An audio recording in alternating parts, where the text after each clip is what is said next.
G'day guys, I've had a few people ask me about bunting.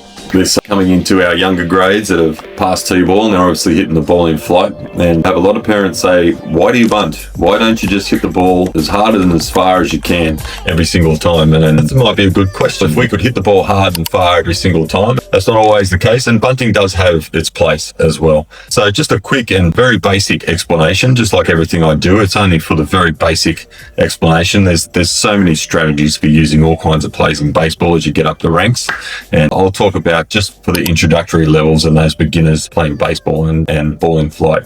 Bunting, a bunt is when a batter tries to hit the ball, comes around, tries to stop the ball with their bat basically, and they try to just deaden the ball so that the ball only goes a little way.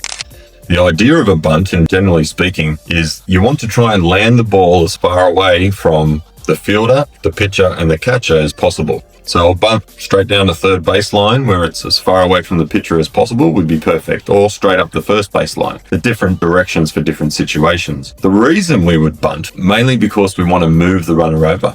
Okay, we want to move a runner into scoring position. Another reason we might bunt is to get on base. We might bunt for a base hit. So if you've got a kid, or this is particularly a little bit more prevalent in softball, but if you've got a player that is very, very fast or you know that the other team isn't very well drilled in defending a bunt, which happens a lot at the younger ages, you might decide that putting a bunt down is a good chance of you getting up to first base.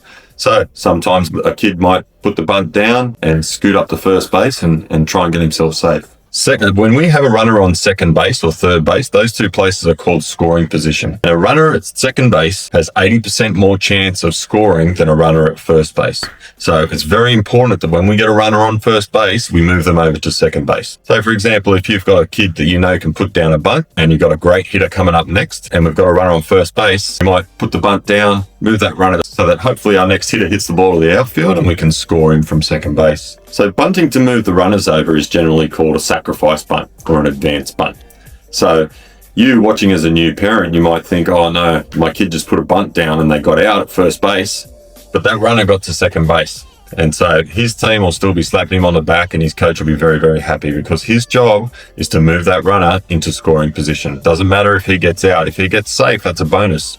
But they're basically giving up his out to move that runner into scoring position. Because remember, a run is much more valuable than an out.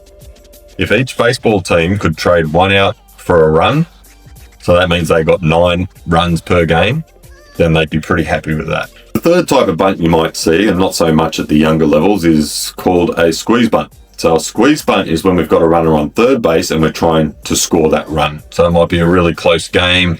The pitcher might be dominating us and we're struggling to hit the ball in, and we want to make sure that we've got someone who's really good at bunting and someone who's really fast on third base.